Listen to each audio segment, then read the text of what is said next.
NILAINI August niguk tunia ding lai siang thomun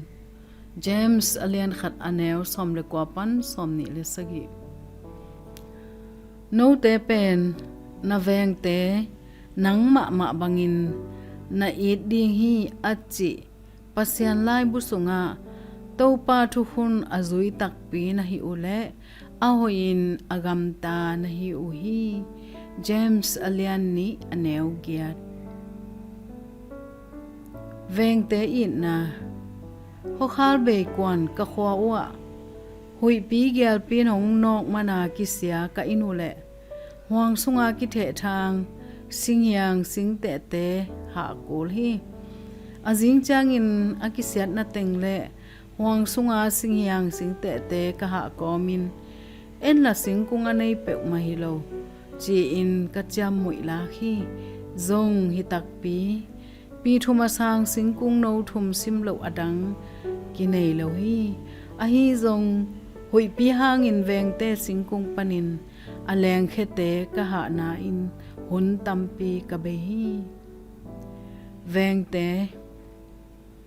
asep abol a home again le hong nong kai sakhun chiang bang chidanin ho pi ding lai siang thowin na vengte nang ma bangin na i ding hi chi in siam pilai bu ma te ma ko galatian James chi te a kwa ve yen hi atatakin hi pen eite tunga pasian thupiak alian ni na a hi alian khat na pe na hi le na lung simbup nanun na kha na thaha na lung pil na bup to pa na pasian na i ding hi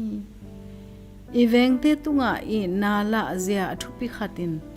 amau to bang chiki zop chi hi James in mikim thungai na lama manlang hen la pau khiat ding lam le he swa ding lama zekai ta hen chi hi to pen Biden lohi ipian zia to zong kile bulhi ahi zong vengte I ding chi pen I don to na amasa pen ahi kulhi pasian hu na to ama kyang thala in eite to anung ta khom I vengte tunga Jesu Itna tang sakni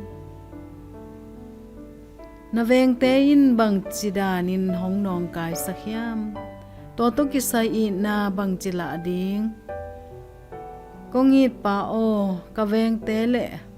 nisima ka kizopi te hangin kalungdam Chris Itna nam to amaute hongit zo sakta in amen.